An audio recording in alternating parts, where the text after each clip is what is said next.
All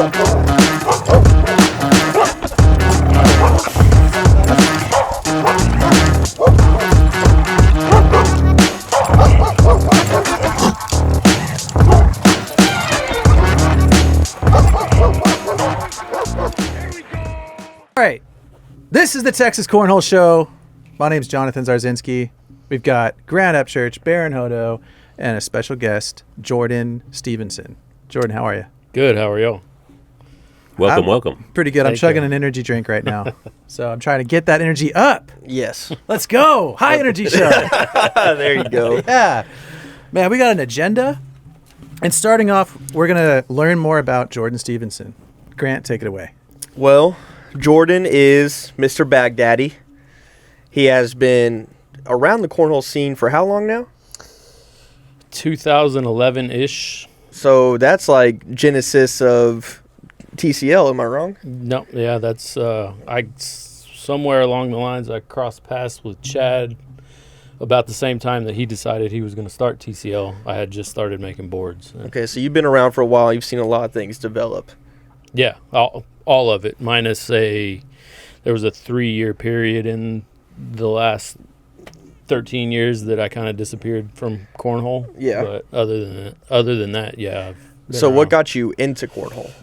I'm a tinkerer, not much unlike Mr. John. Had a lot of free time with the day job that I had, so I enjoyed woodworking and got into cornhole boards. I don't know what specifically drove me to that, but... So this is 2011, getting into making cornhole boards. So I don't think people realize that 2011 cornhole board making was not the same process as it is today. Today it's mostly laser printing. Tell me about the process you'd had to have to go through to make a set of boards back in 2011. There was a lot of 2x4s, a lot of radial arm saws, a lot of screws, drills, and paint. Brush paint. Started out with brushing every design with masking tape as a stencil. Transitioned into spray paint. That did not sound like an energy drink. Is that your third energy drink in the last 10 minutes? This is my second energy drink, and this will be my 600th milligram of caffeine. We're going. But yeah, it was very basic construction methods, basically building a box with some plywood on it and throwing some paint on it that gradually through 3 or 4 transitions. Now you say that, you're not giving yourself enough credit here, because painting a set of boards and making that look presentable, not easy at all. No. Especially when you have Chad, who was doing business with you at the time. Y'all had that relationship, would order several sets of those boards. Yeah, it wasn't easy. It was very painstaking. So how long would it take you to make 10 sets of boards? So the first decent size order I got from Chad was 8 sets of boards. That took 3 weeks. Everything I had for 3 weeks. It wasn't fun. There's a picture floating around on Facebook somewhere of those 8 sets of boards. Very rarely do I hear you say something that requires your manual labor and you follow it up with, that was fun. Yeah, no, but I enjoy all of it. It's hard work, not hard work. So at the time, did you paint them and then polyurethane them as well? Paint. So a layer of poly, sand it down smooth, then paint it, and then another couple, 2 or 3 layers of poly. Gotcha. So in a big way this differs is that your current board manufacturers, they pretty much, the only thing that makes any of these board manufacturers different is that they will build the bases for the boards. But everyone pretty much orders the tops from somebody. Some companies, they do make their own tops, but that process is pretty much as easy as it gets at this point in time. It's not like how it used to be. It's just you go put your board on there, get it laser printed, you got your board, right? Yep. And then you adjust the base based on what you think the correct base will be. Back in your time, it was on you to do all of that. Right.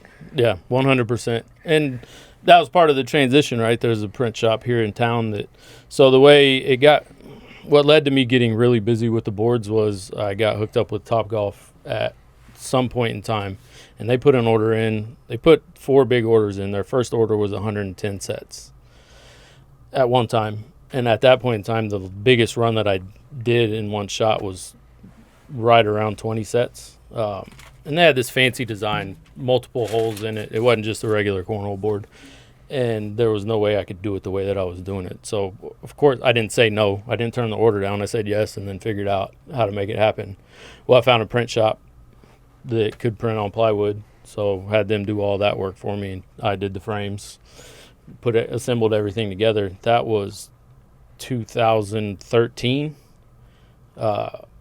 So I was laser printing tops in 2013, and I don't know that there was many other people doing it at that time. Well, I think Top Golf's still using those same boards. Yeah, there's another round. There's another round. So my round, again, this was 10 years ago, 12 years ago. So those boards are long gone. They've found somebody else. When did the transition to like birch happen?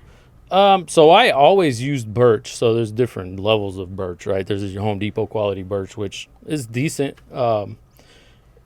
It's inexpensive compared to what is being used now. But I think that the full transition from a 7-ply Home Depot birch to the heavy-duty 13-ply marine grade happened in the last 3 to 4 years. Gotcha. So when did you transition to bags? COVID. So this is after your 3-year hiatus? Yeah, so I stopped. I got burned out. Was still working, traveling the country, and in my free time building boards. What was your day job at the time? I worked for a company called Oldcastle. I was a technical sales rep. So, there was 5 of us that covered the entire country. So, if I was home, I wasn't working. So, there was periods of time where I was home for 2-3 weeks, enter cornhole boards. But when I was gone and couldn't do anything. And just got burnt out juggling both of them, so I stopped. Like overnight, I disappeared. Phone numbers changed, emails gone, websites gone, everything just disappeared because it was the only way I was going to be able to break away. Were you Bagdaddys at that time? Yeah, it's been Bagdaddys from day one. Okay. There was a brief period of time right in the beginning where it was called LJ's Cornhole, but that only was for a minute, and then it changed to Bagdaddys. But yeah, so I stopped making boards, went away for 3 years. Right before COVID happened, I saw this bag thing happening. So I gave it a shot. Right. So that's when you met me, right? You came up to Billy Bob's. Jerry Shaw was running a Switch Holio, the Texas Outlaw Baggers, as y'all heard mentioned in the AJ Sims interview. And you told me at the time that your wife basically had to force you out of the house. Yeah, it was very, I think at that point in time I had made like maybe 10 sets of bags, had no clue what I was doing, knew where I wanted to go with it. And it was at a point where I had to go get stuff in people's hands, which is something that I'm very uncomfortable with. I'm perfectly okay by myself all the time. Were you not a sales rep? I was. It was a very unique sales rep. One of the reasons why it didn't work. At a time. No, it's there's a lot of reasons why the whole sales thing happened. I kind of forced myself into those roles to step out of my comfort zone, to grow as a person and all that. But ultimately, I am who I am. So Jordan shows up. He's got the 1.0, 2.0, 3.0, 4.0. All the way up to 6. 5.0, 6.0, right? Yep. And they're all in these Ziploc bags, all right? And I walk in, whatever. No. You run in because you're 5 minutes late for. I'm late. No surprise here. I was late today. Let's go ahead and just say it. So I roll in, and was Hunter with me at the time? No, you were. It was just you. Just me. And then we draw it's just straight blind draw. There's no switch holios at this point in time. Straight blind draw. So blind draw happens, and me and Jordan are partners. And me and Jordan start talking. Oh, what do you want to throw? And he's like, what? And he's like, we'll throw whatever. I'm like, well, what bags you got? And he's like, well, I actually just made these. They're brand new, crispy, brand new. And I chose. I was like, okay, this guy hasn't played in however long. And I was like, we'll just throw his bags. It'll be a cool little deal anyway. And I chose to throw the suede bags, your 1.0s. Turbo and suede. Yep. And that was, the definition of old school bag, right? So we get the 1.0s, and we start making a little run in this tournament, right? And Jordan is a step thrower, and I was calling him, because you had the spiked up hair a little bit, you had your step throw, I was calling you off-brand Murdoch. Uh-huh. All right? I literally still have that picture or video of you throwing and calling you off-brand Murdoch. And we start throwing. Next thing you know, we're in the championship, and we take down. And I'm blocking the piss out of people with those suede bags. My arm was sore as hell the next day.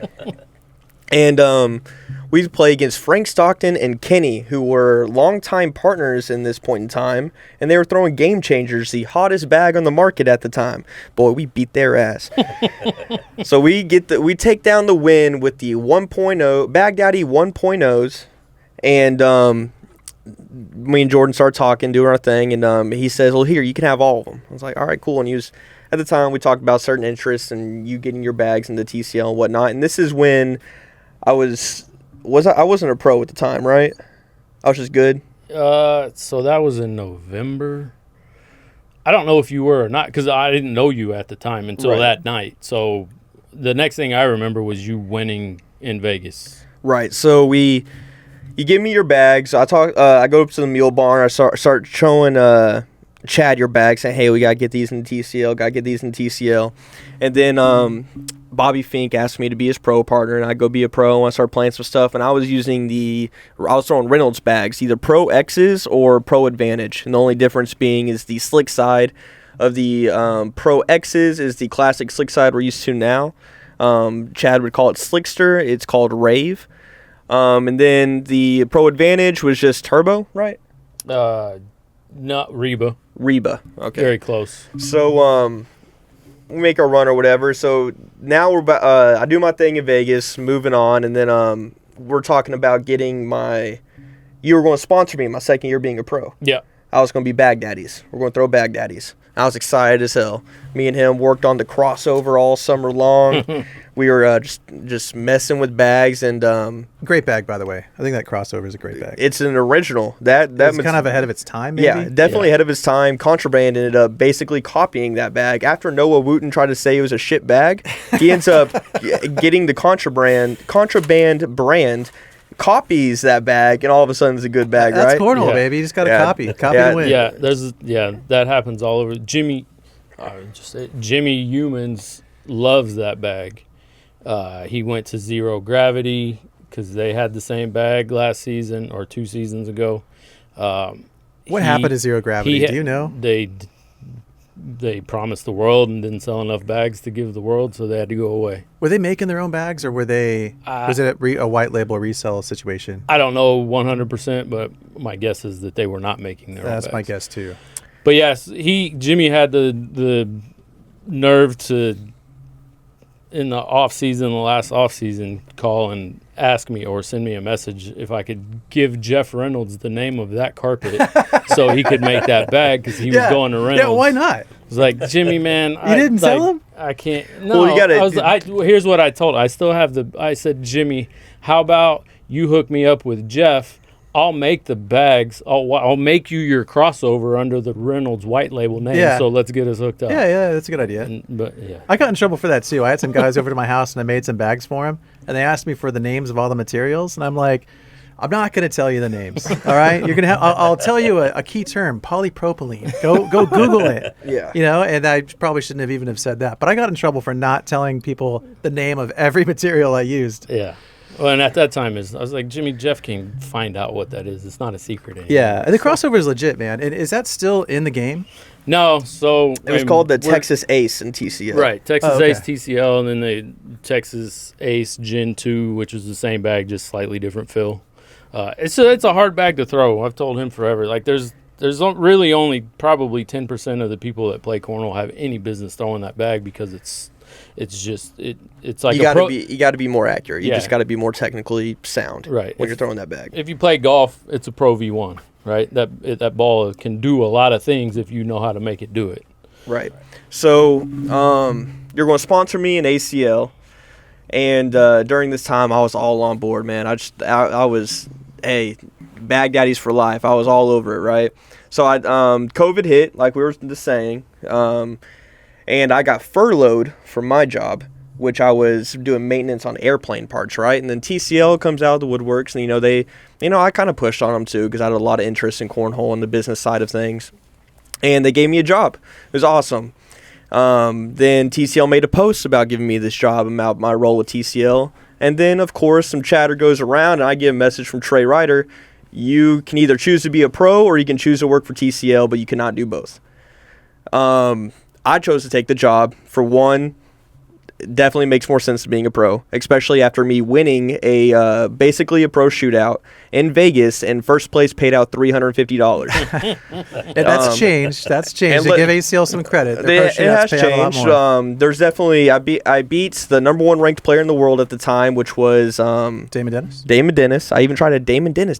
I saw it. The end one. There were some very high end pros at that tournament that did not win. The AJ Sims, the Josh Gross, the I don't think Eddie was there, but there's definitely some high end pros, and they didn't make the run I did. That was for sure. You were hot.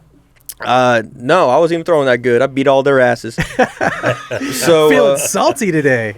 I like it. Keep it up. This is great. So yeah, I took and then in doubles, me and Bobby, our pro season, man, we just can never get hot at the same time. There was plenty of times I let him down. There was plenty of times that, shots didn't fall for him, and it's just, that was the way it went. It was our first pro game ever together, my first pro game ever, our first pro game together, and I'm used to TCL at this point, so everything was 2 out 3. We're playing Jamie Graham and Frank Model in our first doubles game. Wow. And there's no ACL around here, so I didn't have any points to get up in the rankings to get a better matchup or whatever. Boy, we lost game 1. We got our ass kicked. I'm like, all right, I'll do better game 2. Oh no, the game's over. It's next. We're in the loser bracket. What? I'm in a pro tournament and it's just one game? One game. Wow. That was my first taste of ACL, and that kind of sucked or whatever, but cool. So then that happens. So obviously Bagdaddys can't sponsor me. I chose not to be a pro. I was pushing his bags in TCL still, and I got him hooked up with Devin Harbaugh. And Harbaugh actually made a run with your crossover. Yeah, his first tournament with him, first big tournament with him, national tournament. He threw him prior to that, smaller events. But yeah, he ended up on TV. Or Yeah. one game. No, he was on. Yeah, he was on broadcast courts with the crossover. I didn't know that, and I'm really curious about this. So you have a pro throwing your bags, and he's on TV on ESPN. Did you see a massive spike in bag sales? Was your website crashing based on the demand? No. Did you sell a lot of bags based on that? So my relationship with Harbaugh goes 2 completely different directions. He did right by me because he made it on TV. He didn't sell bags. Because bags had his name on it when I did special releases, special edition, limited releases, the Devin Harbaugh edition. Yeah. They did well. TV didn't have anything to do with that. So you say that having your bags on television did not give you a spike in sales? Zero. I got 0. Wow. Yeah. I'm shocked to hear that. I would think like every bag maker, that's their dream. Like my bag is finally on TV. It was. Dude, my website's going to go crazy. We had a freaking watch party at my house. There was like 40 people there just in hopes that, hey, Harbaugh's, he's legit. He's going to be on TV. There's a chance he's going to be on TV, and he made it.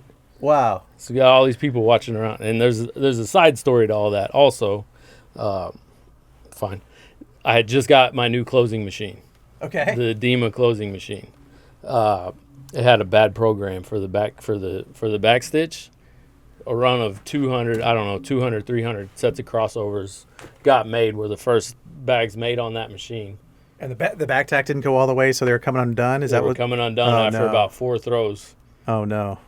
Harbaugh, that bag, I discovered that was happening while he's playing in the beginning rounds of this tournament. And as soon as I figure this out, I'm blowing everybody. I'm blowing Bobby up. I'm blowing Braden up. Anybody that I knew that was there or that had Harbaugh's phone number, get the bags out of his hands, give him something else. Luckily, Braden Fink was there. He had a set of broken crossovers that were customized for him that he let Harbaugh throw. So Harbaugh was throwing Braden Fink custom crossovers on TV because they were blowing up left and right. Wow. Yeah, I've had that experience, and I almost fainted. When I released the buoys and they were breaking everywhere at a SIG series because I didn't put a liner in them, I almost fainted. Yeah, I felt the sensation like I was going to faint. Yeah, so take that one step further, and you've got somebody actually throwing them one round before you're supposed to be on TV. Oh, man. So at the time, bag sponsorships weren't going for high dollar amounts, right? Yeah. He's definitely still new to the game. He sponsored Harbaugh. Harbaugh got it on TV, was doing all his thing. Well, then Harbaugh decided to go with another partner who was Derek King, which was pretty well known at the time and probably still to this day. Derek King was money hungry. He was going to go after. He didn't care what bag it was as long as they got paid. Yeah. So they went to another team, which I didn't really like that process because during this whole time, I'm pretty much the talker for Jordan when it comes to trying to get these guys on board, right? And I felt like I was getting fed one thing and then another decision happened, right? That kind of left a bad taste in my mouth. And, it's kind of held true with you can see how many companies have been sponsored by up to date, right? Yeah. Speaking on, honestly, both of them. So we didn't get the massive spike. And then the plan was to do center bags through Bagdaddys, right? Yeah. I threw that out there. It took a while for it to mature in your head, but I threw it out there as, hey, this is on the table if you want to consider it. Well, yeah, because I was always I pushed you on, in my head, having my own bag company or my own brand was never really the thought. It was pushing you. Right. And pushing your brand. Yeah. And your response was essentially, man, you want to do things your way. So you said, if you want for you to do things your way, how about I make the bags for you and you go build your brand, do your thing, do what you want to do.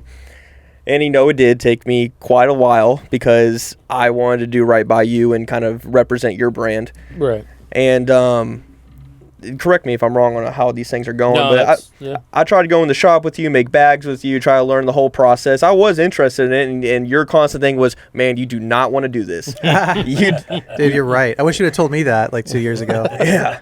You do not want to sit in here and make shops and do the day-to-day grind. You want to go do these other things, which you could tell that my main focus was branding more so than physically making the bags. Yeah. Yeah. So then the idea came, this is after, I stopped working for TCL. And started. I still want to be involved in cornhole. Just didn't know how to do it.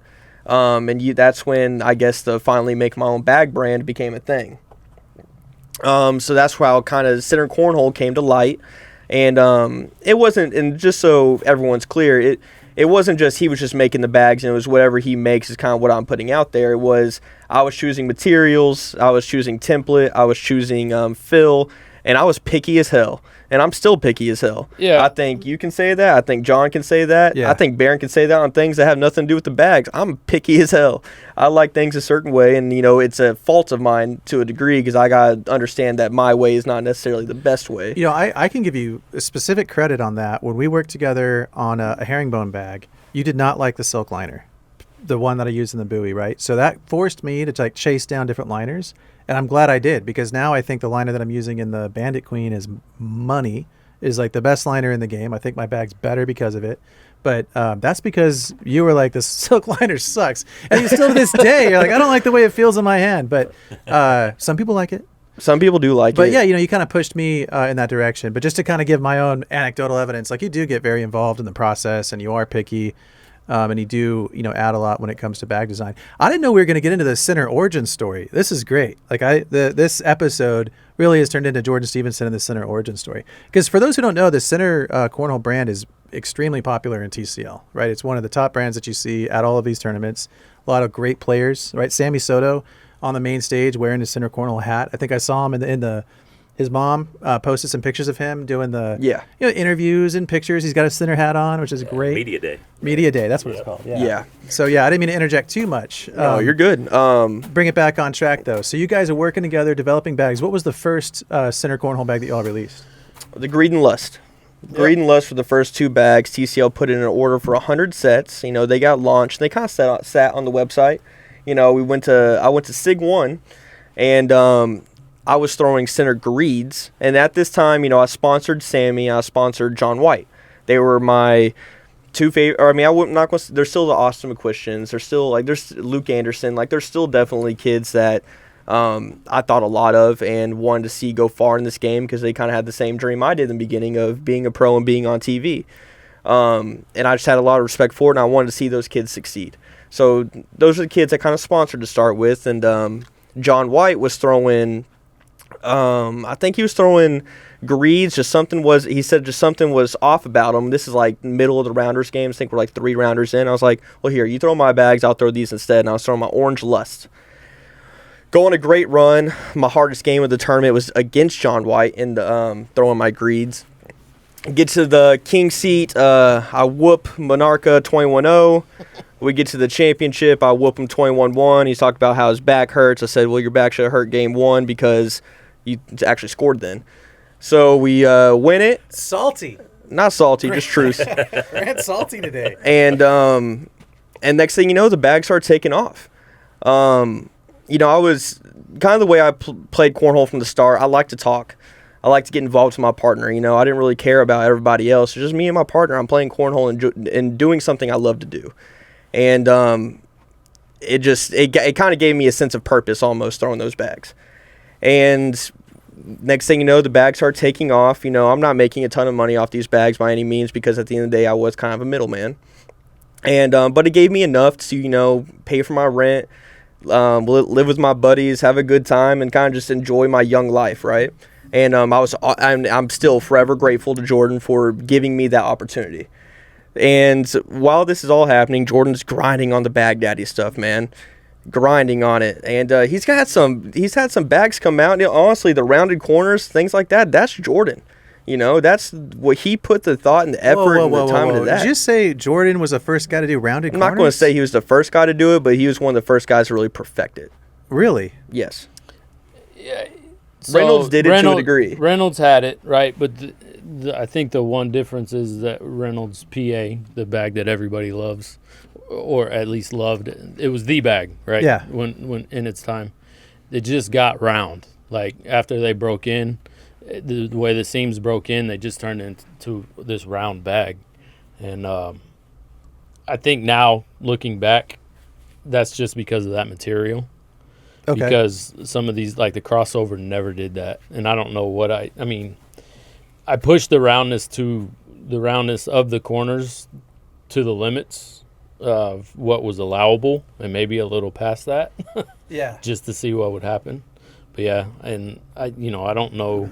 Ultra was around, but Ultra's bag is still relatively square compared to most when other people bags. Were picking up a Bagdaddys bag, they could definitely tell a difference. And when we say inventive, he was using turf rubber at one point, right? And he was using silica sand at one point in his bags. Yeah. He was trying to be different than everybody else because he made a major point to me, and from the very start, I do not want to make what someone else is making. I want to invent something. Right, be original, and I think that's definitely lost in the cornhole world at this point in time. Everybody just kind of looks to knock off the other person rather than breathe their own life into what it is they're creating. I'm curious what you think. Now you've been in the business for so many years, and you've made so many bags, and you've watched the evolution. You've seen all of the blatant copying, and myself included. I can't exclude myself. I've copied bags. The Elvis is an improved sorcerer. Yeah. Anyway, I digress. But are you so I've given up, right? Yeah. Personally, I'm like, what's the point of searching the world for the best cornhole fabric, for trying to find the most incredible fill, for trying to tweak, you know what I mean? Searching for perfection, searching for something new. I feel like I've personally made a unique bag. I put it out there. Yeah. But it's not so much what's the point, but the materials that we all have and know now, are we really going to do any better than that? Yeah, no. So there's a lot of fingers in that, at least for me, right? Rave, the fast side on. Can you do better than Rave? That is the ultimate cornhole fabric for a fast side fabric, right? Because it's durable, it's thin, it's a manageable speed. Prints well. It prints phenomenal. Yeah. So in the whole scheme of things, no. But it's 4 years ago. It was all still new. It was suede bags. Duck cloth bags were gone, right? But it was all slides, slide rights, and Reynolds. And Reynolds? Do you agree was the first guy to use quote unquote carpet? Yeah, he was. Yeah. Unless there's something else out there but yeah, the first bag to hit mainstream popularity. And I absolutely. Think calling him carpet was him too. Yeah. So that's to the extent where he tried, at least talked about, trying to get other manufacturers to stop using the word. Yeah. I think he released a bag called Carpet Bag. Yeah, he did. Which is some trademark attorney, I think, gave him that tip. That was a great idea. Yeah, it's phenomenal. I love the shtick. And then I think Matty King claims to be the first guy to use Rave. Yeah.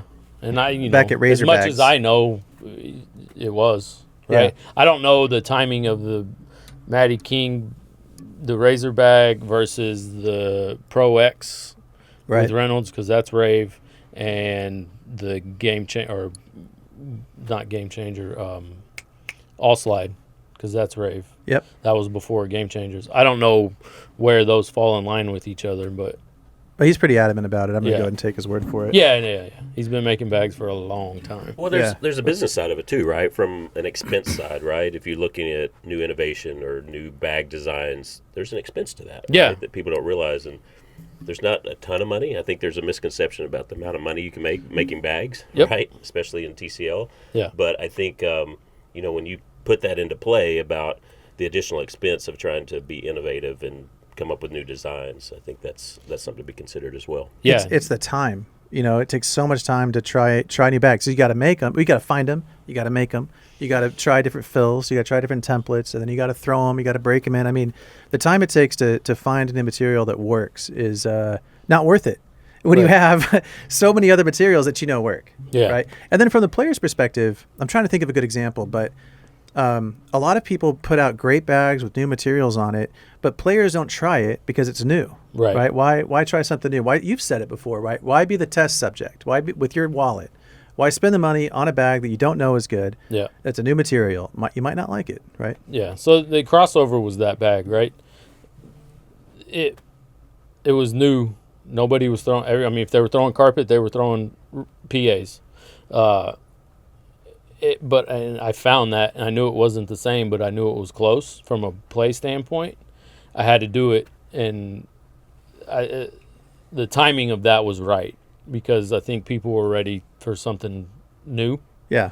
Or at least to try something new, and that was the next new one. And the crossover, that was a perfect startup scenario for a bag company. That bag was, because it went gangbusters for a while. Now, not like gangbusters 2,000 sets a month like Ultra does now, but for me, working out of my house at the time, it was all I could have asked for. You think that's what Ultra's doing, 2,000 a month? Oh, I have no clue now. It's the numbers are so skewed, and there's this false reality that exists amongst the cornhole world in general. Yeah. Right. So let me ask this question: as bags evolved, right? So did style of play, right? You see more roll bags, for instance, more cut bags, things like that. How much does that play into redesign or innovation of a new bag? I think it's less now than it was a year and a half ago. I think what's being discovered now is that you can throw a roll bag. It's mechanics, right? Not mechanics of the bag, the mechanics of the throw.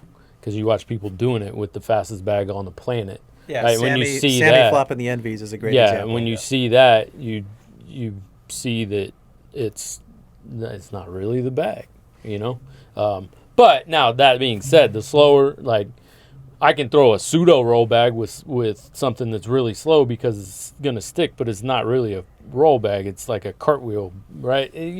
So for me, I'm not Sammy. I'm not Grant. So the bags definitely do help or take away from a roll shot. Really thin bags do not roll as easily as a fuller bag. Really full bags, they'll start bouncing. You got to find that in between, right? Yeah. And the fill combination, what kind of shape the fill has, what kind of weight the fill has. He was to get up to certain weights, he was using BBs in his bags, right? Which takes a lot of extra time. Yeah. But for example of being innovative and trying to push the limits on stuff, he found what is now the sloth slow side, which is a whole new herringbone. And after using it for a while, people are like, man, this bag is thin and super easy to flop. And it ended up getting really slow when it's fast as hell out of the box, right? So it's and there's something about, yes, you can make me a couple sets of a bag and I can break them in how I break them in and throw them and do whatever. But until you have that first mass release, you have no idea what that bag really is. Yeah. Right or wrong. Yeah, no, I totally agree. You got to put 100 sets of bags in players' hands and let's see what happens. Right. Yep. So, which the Sloth has done super well. But then this also goes to show that branding is super important. Branding is what I think Juan left a question for us. Does the player make the bag or does the bag make the player? Yeah. Right? And, I guess my best example can be for those that have watched Air Jordan or the new Michael Jordan shows where it has to do with Nike. That Michael Jordan's mom says, your shoe is just a shoe until my son steps into it. Yeah. And I think there's a ton of truth in that. A bag is just a bag until you have that person out there that shows you, hey, this is the peak of what that bag can do, right? So I think players matter. Players throwing your bag matters. At the end of the day, it does matter how a bag feels in your hand. It does matter, if you want looseness, if you want thickness, wherever you want. But it's at the end of the day, your bag's peak performance really is on you. It has nothing. Hey, let's. I'm thinking we could do the Jordan interview and the center origin story. We can wrap this up, and then we can kick off another episode where we go through all the current events. Okay. Yeah, because we're already at like 30 plus minutes. Yeah. So, what else do you want to share about the center origin story? We were talking about, does the player make the bag? Does the bag make the player? And I think your analogy is pretty good with Mr. Michael Jordan. Yes. Right. I think a player can definitely make the bag. Right. I think we all agree with that. But on the other hand, you do have to have a bag that players like, that they're very comfortable with. Right, and that's where it comes in, where people just copy bags, right? But when you're from the player standpoint, do you want to throw a bag that the manufacturer really didn't put much time and effort into? All the time and effort they put into it was opening up someone else's bag and saying, oh, let me measure this, let me measure that, and let me just do that, right? Because I've heard a certain manufacturer talking about how hard it is to be creative in this business, and I wonder, where was your creativity at? Because I've seen you walk around to every TCL bag manufacturer and just steal something from them, not really take their input and change it. You just straight up steal it, and then you go to a ACL bag manufacturer, hey, let me just talk to some of their guys, get some of their bags in, and let me just make what those bags make, because obviously those are the good bags, right? But it works. It works. It definitely does work. But how original can you be in that, right? Because you see it actually now in the bag market. How many of our bags are that much different? You can say a center bag is different than everybody else's because of my corners and my fill, right? Yeah. To a degree. And then you can say that Throwing Stones bags are definitely different.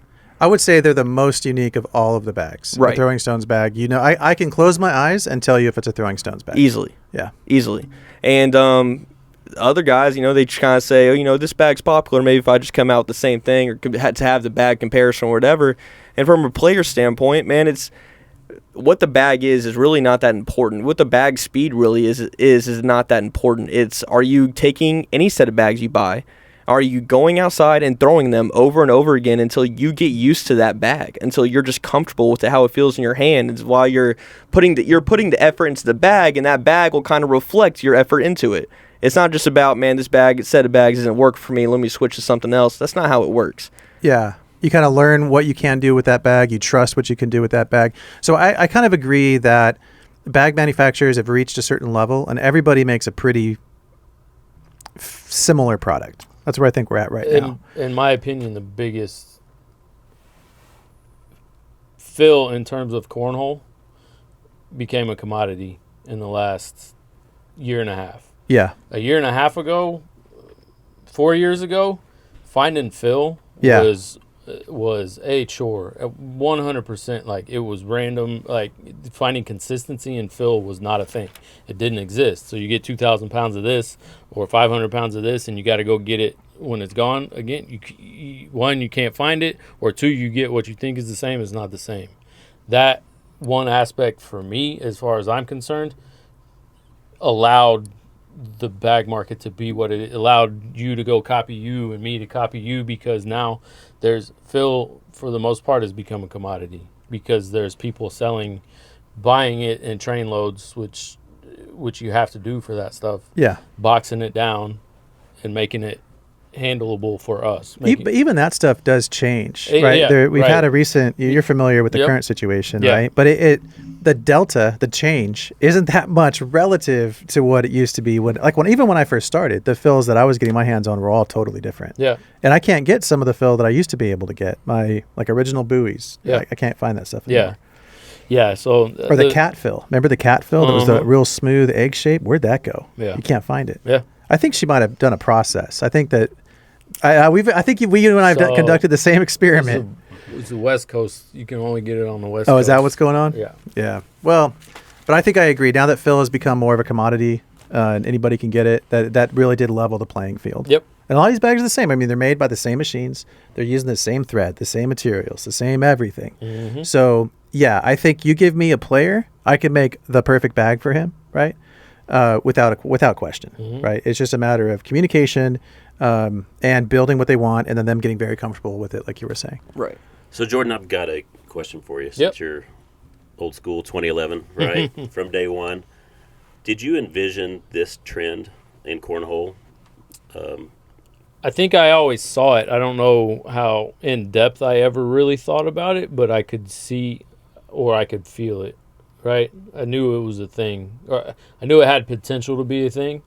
I don't know if I thought past that, but it was enough of a feeling or a vision for me to dip my toes in it and go. So, looking back, is there anything that you would change from a manufacturer's standpoint? For me specifically? Yes.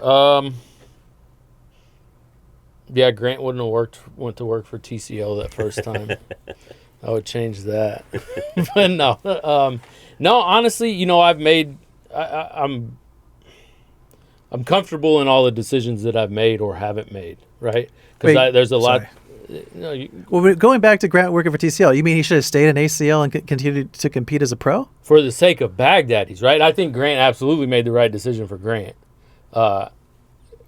But for the sake, and not taking me, Jordan, out of the picture, for Bagdaddys he could have really helped make it right, because back to the player or the bag thing, right? For it's a marriage. For it to work as well as it can, Yeah, it's a marriage between the bag and the player, right? I didn't think about that from your perspective. That must have been kind of a blow for you. You're like, oh dang. Like, I mean, we had loose money. I don't remember what I tried to find the thing, but it was somewhere in the range of, I think I was throwing out like 10 grand. Whoa, let's go back in the day. Wow. And that was like, yeah, I probably would. And that was before, like, I probably would have taken it in the shorts. So maybe I'm not mad at Grant for doing that. Yeah. But, and I don't know if that number is 100% correct, but that's what's in my head.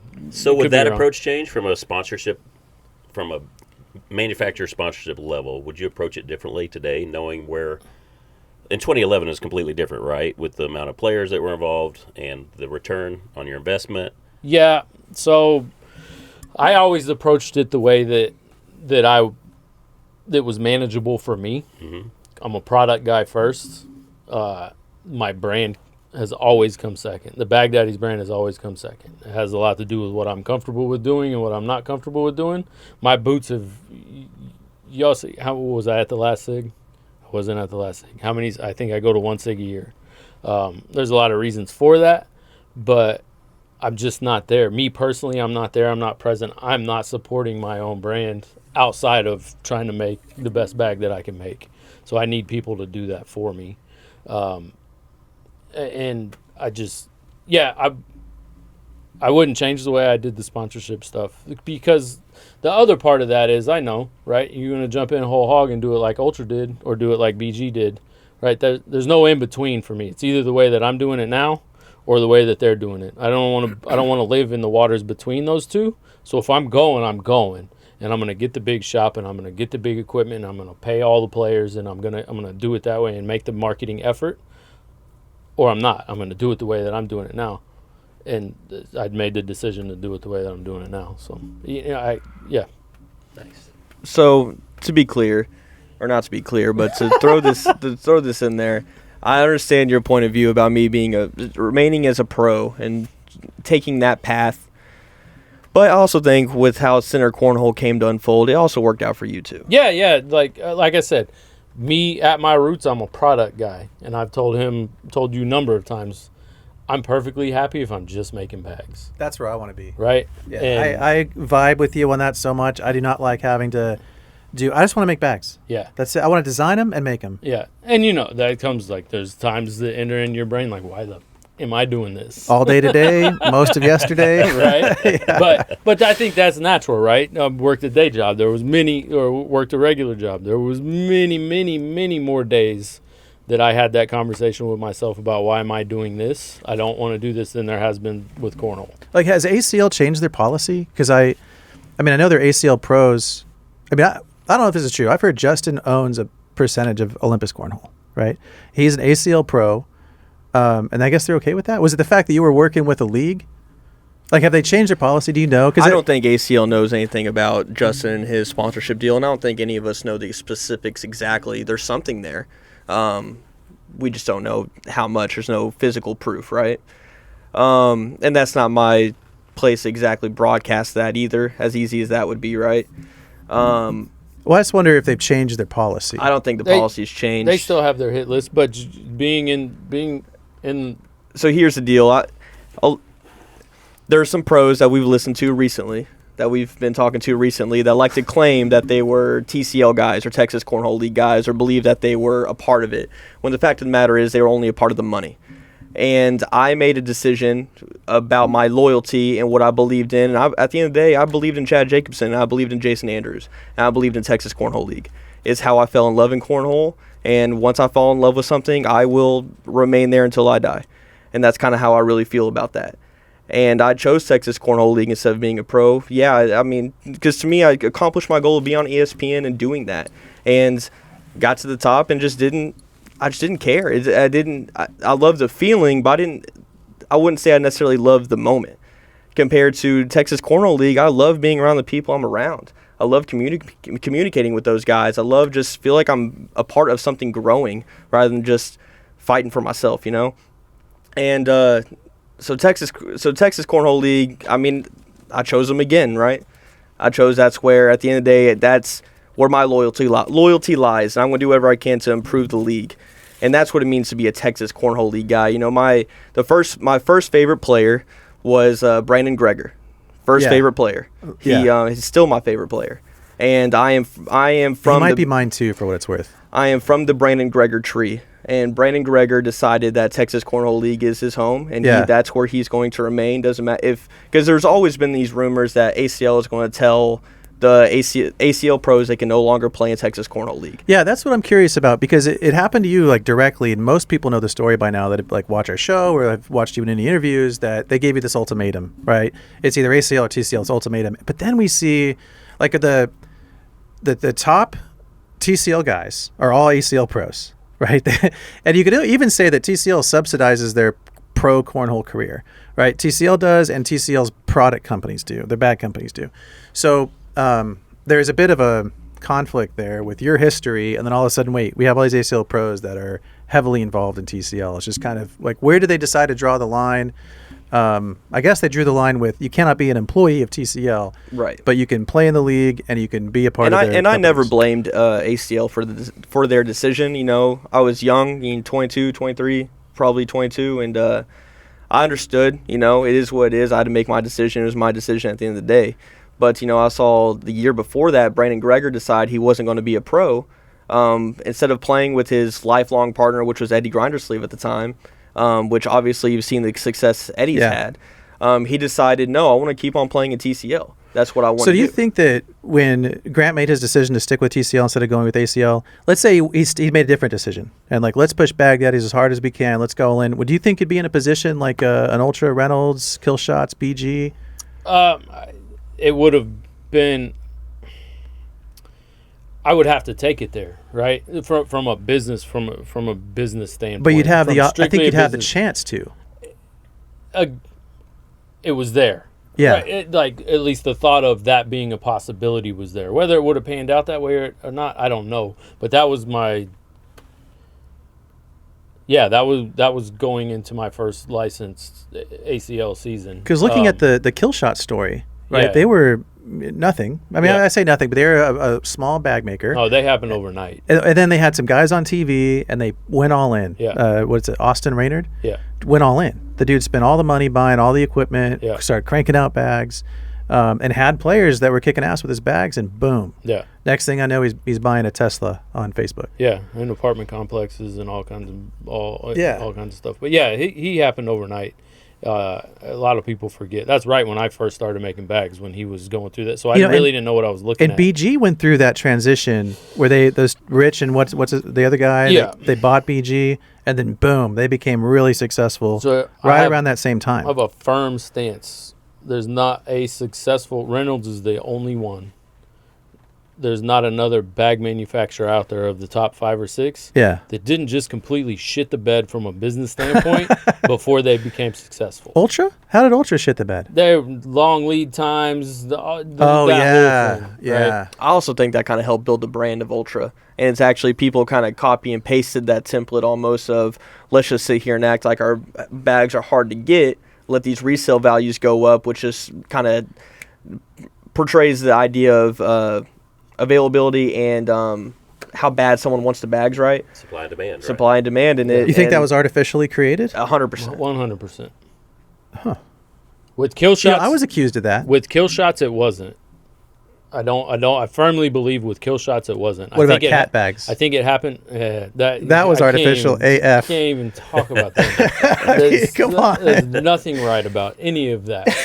Absolutely 0% right about why anybody buys those damn bags. I know too much. But yeah, I digress. Go on. I digress. But yeah, I honestly think with kill shots, it happened so fast that it was like, holy shit. I don't even know how to turn my website off so people stop ordering bags, right? Because it got to a point where he finally figured it out. His website would go live at like 2 a.m. in the morning, and you could buy 50 sets. There were 50 sets available, and as soon as 50 sets sold, his website automatically shut down. They spent the entire next day making 50 sets of bags. At 2 a.m. the next day, fire back the up. website came back on, that's how he started being able to control it. Cool. Yeah. All right. Well, anything else with Jordan and the origin of center cornhole? I think the only thing you can add on the origin of center cornhole is the BHO era, which do you want to get into that now, or do you want to save it for another time? We could probably save it for another time, but definitely our relationship and how that started is interesting, I think, and we've come a long way. You've made an impact. I'll say that much. You definitely made an impact. And I'm not really even just talking about the brand, but on me in general, because I don't disagree with people. Was I arrogant? Hell yeah. Was I an asshole? Probably. A lot of that I think was manufactured. I think that was people just having an agenda against me. No, I'm not a super social guy. I'm kind of reserved and I'm not going to say laid back. I'm just reserved. I don't typically say the first word to people because it's all just this level of social anxiety, right? And BHO definitely helped improve me as a person when it comes to that aspect of things. Well, I appreciate that. I think all of us have grown, right? Since Center started, since we became involved. I think the brand's evolved. I think that we've reached different levels. I know I can speak for myself and say I'm very proud of the players that rep our brand, and you as well. I'm proud of you and where you've come, and just your business knowledge and ability to step out of your comfort zone in a lot of ways has really come a long way, and I think it's really facilitated in helping us grow the brand. Yep, I got to thank our players a lot for helping our brand kind of be what it is today. Me deciding, the Sammys and the John Whites and the Austin McQuistians and the Luke Andersons and the Mason Vegas. It's just these young guys that I saw that wanted to have a path, to play cornhole, and I was trying to help them get that path by helping them build their own brands, which is kind of what the, center editions is all about. Yeah. Sammy being Phenom, Chase Lester being Cheat Code, Mason Vega being Young Gun. I was trying to give these guys their own brand so they can kind of do what I did. Cheat Code? I didn't know Chase Lester was Cheat Code. Oh, he's Cheat Code, dog. Dang. Did I infringe on your intellectual property rights with my Clyde diskette that had said Cheat Code on it? No. I had no idea. No. That was totally ignorant. Or was it the other way around? I don't know about. I'm Where be are honest. those diskettes? Listen, hey, you can have it. You can have it right here. I'm happy that Chase Lester's Cheat Code. That's a cool name. One thing we need to just mention too in closing is the impact that players like BG have had on the younger generation. BG and Josh Murdoch and some of the players that have Johnny Seymour. Johnny Seymour is a perfect example. The first guys that got their additions were the guys that meant the most to me in the cornhole world. I'm not going to say, or most as from a player aspect. Johnny Seymour stepped the wizard. The wizard, man. He stepped in my life and definitely made a difference. He got that wizard name because we're at a signature series, and he was on board and hit this crazy right to left cut bag that hit like the edge of the board over here, shot all the way up and went in. I was like, are you a wizard? What the hell was that? And that's where that came from. And then BG, he's a legend in my book, and he always will be. And legend. Those are the guys that, in my head, deserve to be recognized first. And that first initial edition release is definitely the one I'm most proud of. Legends. They're legends of the game. Absolutely. So, all right, we'll get on to some current events in ACL. We'll get some input on Jordan, what he feels like the direction of ACL is going, and I'm sure he's got a couple things to say. You've been calling me salty today. Salty. Boy, we're about to get into some real salt. We got about 14 minutes of salt left. All right, cool. Well, thanks, everybody, for tuning in to this episode of the Texas Cornhole Show. Remember, it's just a game.